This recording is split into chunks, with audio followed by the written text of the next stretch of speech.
Hey everybody, welcome to today's video. What I'm going to be working on today and showing you is a painting that I'm working on, more of a master copy of Ryan Meinerding. He's a concept artist at Marvel. You probably know all his work from Captain America, Iron Man, Captain Marvel, all those different Marvel films. And I'm using this opportunity just to kind of learn how to paint metal and metal effects as far as light shining off of metal and scuffing marks or battle damage. And so this is a painting I started a while ago back in 2014, and I thought I would pick back up and thought you guys could join along and I could maybe teach you some stuff on digital painting.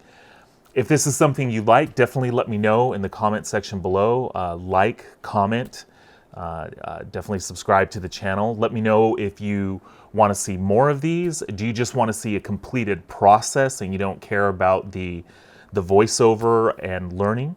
This was an hour session, and so I think this video is going to be about 14 or 15 minutes long, and I sped it up about 350%. So are you interested in learning the process, or do you just want to see a painting done from start to finish and you don't care about the process? Definitely let me know down in the comments and we can tailor these videos. Maybe it's something where everybody just wants to see a start to finish and it done in 8 minutes. And that's the thing with these drawings. Something like this doesn't take an hour. Something like this is going to take 40, 50, 60, even 80 hours to do. Depending on how big it is or how complex it is. That's the main thing from this. So let me know in the comments below what you guys would like to see, and what we'll do is we'll just start this video and I'll explain what I'm doing, and hopefully you guys can learn some stuff about digital painting. All right, so what I'm doing here is I'm just seeing what is on what layer, and then since this was done a while ago, I'm erasing some stuff to separate the layers. It's always a good idea to separate the layers.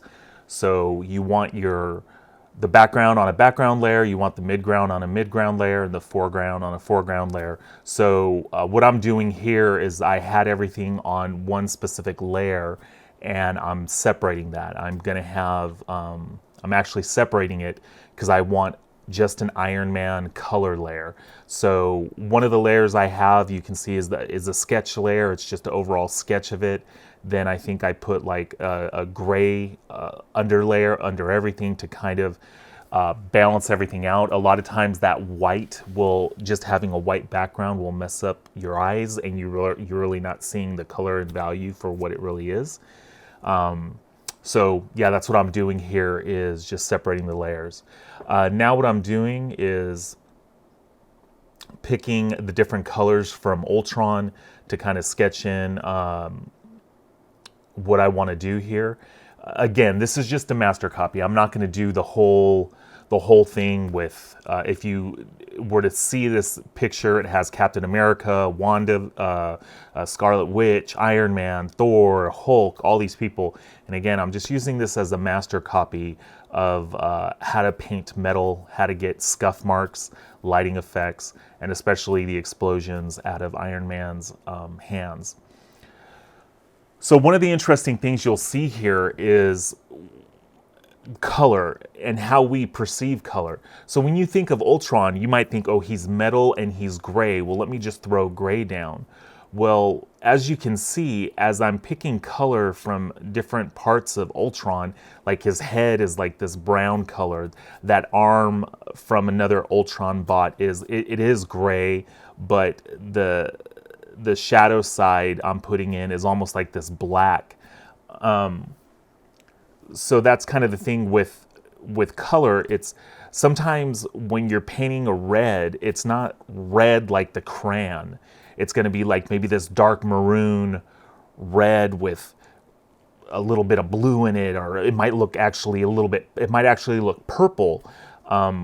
So, and as you can see, I'm painting down there, the front face of Ultron is brown. Now, the whole face isn't going to be brown. There are grays in there, but those grays that you're seeing in Ultron's face in the bottom left-hand corner, it's going to have browns in it, reds in it, yellows in it, grays. So it's not just going to be, okay, let me just get gray, like the crayon gray. It's going to be a bunch of colors intermixed, or as you see, I'm painting this, his right arm. That arm piece I'm painting right now is like a blue almost, and then that's a brown. And so when you're painting, you really have to understand color theory and what you're putting down, because it's not always just going to be blue like the crayon, or yellow. It might be something that looks blue might be actually a very blue gray. It just, our eyes adjust to those colors, and they'll make a red seem like purple. I mean, now, for example, if you were to oil paint, you could take lamp black and yellow ochre, and you'll get like this dirty green. And depending on your portrait, if you put this dirty green in an area, it's actually gonna look like a green grass on a bright day. But again, it just all depends on the colors surrounding it. So that's the first thing you want to realize, and that's going to help you out. So what I'm doing here is I'm just blocking in midtones. I'm trying to pick, I'm not picking like the darkest dark, I'm not picking the lightest light. But what I'm trying to do is just put in midtones to block in what I'm drawing, or to block in the drawing. And as you can see, when I was drawing that hand, I had to readjust it. A lot of times with that, what you want to do is look at the negative spaces. And what a negative space is between Iron Man's bottom of his arm and Ultron's top of his arm and the top of his shoulder. That is a negative space. So a lot of times if you get that negative space right, you're going to get the gesture right and the proportions right. So it's just always going back and checking that. What I'm doing here is readjusting Iron Man's mask, just going through that, and I put Ultron's hand. It's the robot that's right behind his head. That's that Ultron bot's hand. So what I'm doing is I'm just prepping the head and getting a shape in that I want, and just putting the colors down that I want for midtones. Because what I'll do is I'll grab those colors, and then I'll start melding them together. And then what you're going to see me do in a little bit is Ultron's hand is on a separate layer, and I'm going to put that layer on top of the Iron Man layer, so the hand is on top of his head.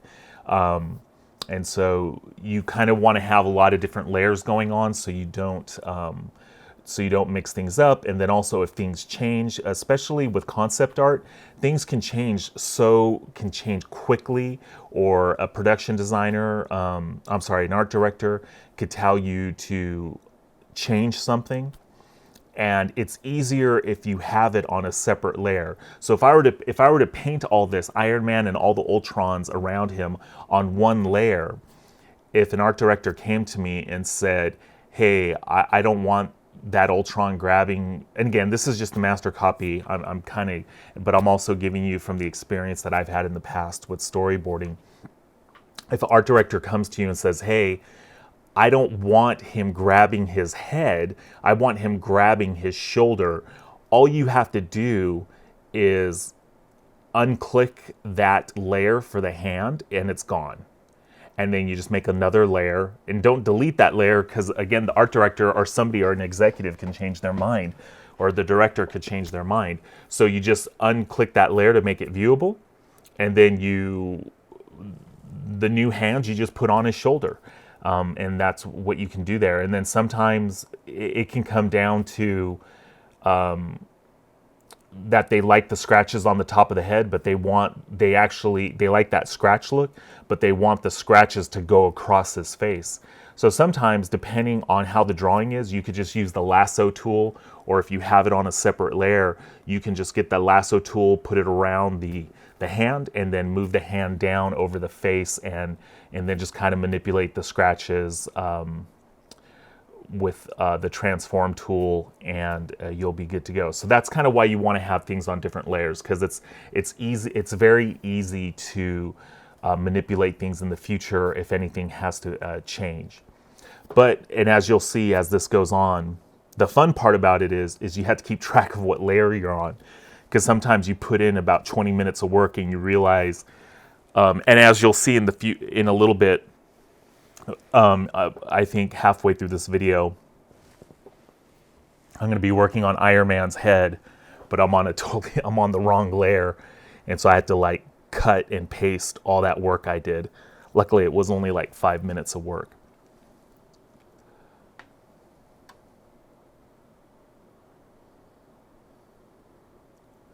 So what I'm doing here is I'm just going back and forth, and I was just kind of messing with the colors and just rendering them and trying to get the colors that I wanted in certain areas. And now I'm working on the hand, and as you can see, it's on a separate layer. And I put it back, and so I'm putting the shape of the hand. Right now it's about, and see, I'm even erasing some stuff. And so sometimes it's not just about adding stuff, but you can actually erase things to get the right shape. So right now what I'm doing is I'm working on the shape of the fingers. I'm not worried about the bolts. I'm not worried about the hinges. I'm not worried about, okay, well, he has a letter on each knuckle or a scratch on each knuckle. I'm just getting the shape. I'm making sure that there's it kind of looks like a cube, and the placement of his fingers are correct, and I'm just trying to get the scratches going on the head. I'm just laying them down as marking them. And what's happening here, the reason I keep going back and forth, is I'm noticing that the scratches and the fingers are not lining up. So if you look at the placement on Ryan Meinerding's, that's a hard name to pronounce. If you look at Ryan's painting here on the left-hand side, you'll see where the scratches are. And then when I'm putting them on my drawing, I'm trying to copy the placement and put them on my Iron Man's mask, but it's not lining up with the fingers, and I don't know why that's not working. Well, what's happening is Iron Man's mask is not the right width. If you look at the V right above his eyes, like where the gold kind of comes down over his forehead, the red and that gold make that like V or U. The width between mine and Ryan's painting, Ryan's is wider than mine. And so I'm going to realize a little bit later that I actually need to widen the red part a little bit and move his mask over. And that's when I realize that's when I'm on the wrong layer. So once I get that right shape, the scratches over his helmet are going to look right. So again, right now I'm just trying to get shapes. And this whole video right here is about an hour so of work, and it's a lot. It's not doing these. Anybody can do this. It's patience, sitting down and doing it, and putting in the work, putting in the effort to learn anatomy, learning how the human body works, and a lot of it is hand-eye coordination, getting your hand to do what you want it to do. It takes a few years of practice. It doesn't take like 10 years of doing this. Honestly, you can get to a good level in about 3 to 4 years. I'm not saying like professional Marvel Comics drawing level, but you can get to a respectable level in about 3 to 4 years if you apply yourself and work every day at it, and just put an hour to 2 hours a day at it and just draw as much as you can. So what I'm doing here is now I'm trying to put in better shapes for the fingers, because I'm liking the placement of the hand. But then I'm noticing that right here, even though I like the placement of the hand and I feel that it's a good gesture, right here is when I realize that my scratches aren't lining up, and I'm like, what's going on here?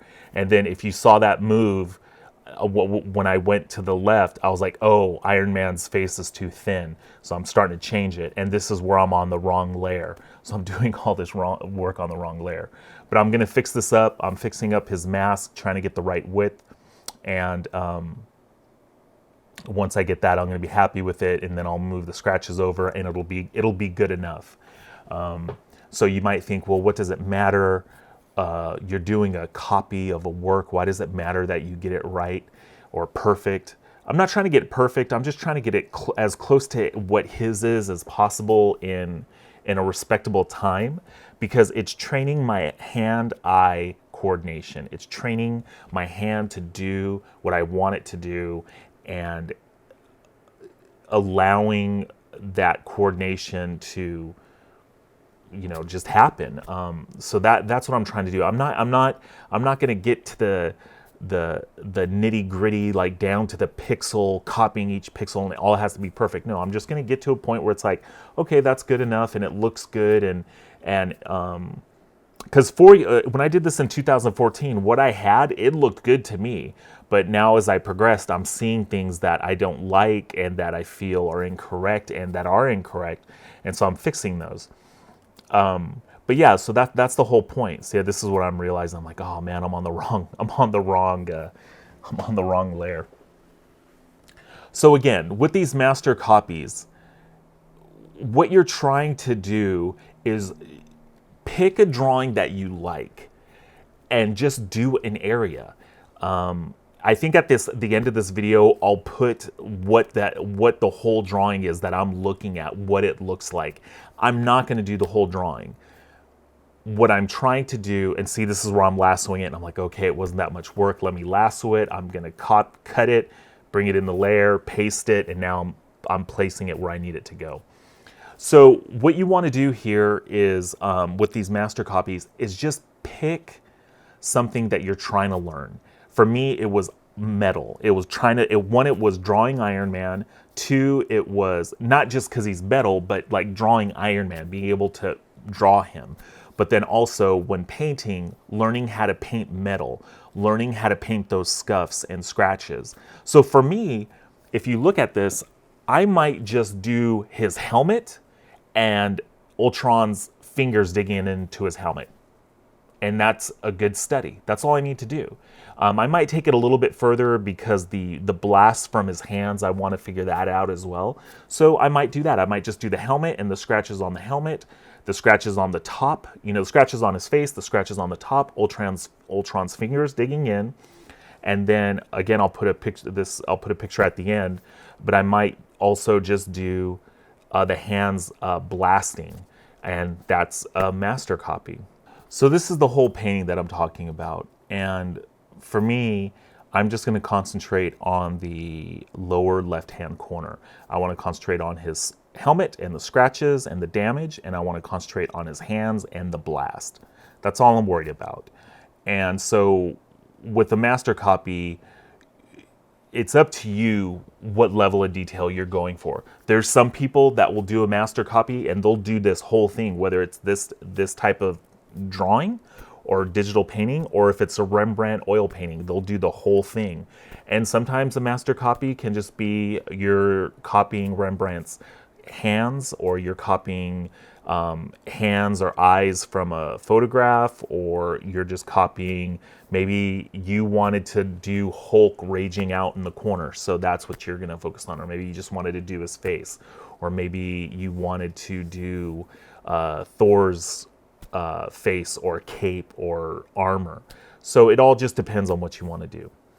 Anyways, that's today's video, everybody. Thanks for joining me. If you liked it, definitely give me a thumbs up, give it a like, subscribe, comment below. Let me know if this is something you like. Do you want me to continue doing a voiceover on the works that I'm doing, or would you rather just see a complete work start to finish in 8 minutes, and you don't really care about the voiceover or how it's done? You would love to see a completed painting or drawing in 8 minutes.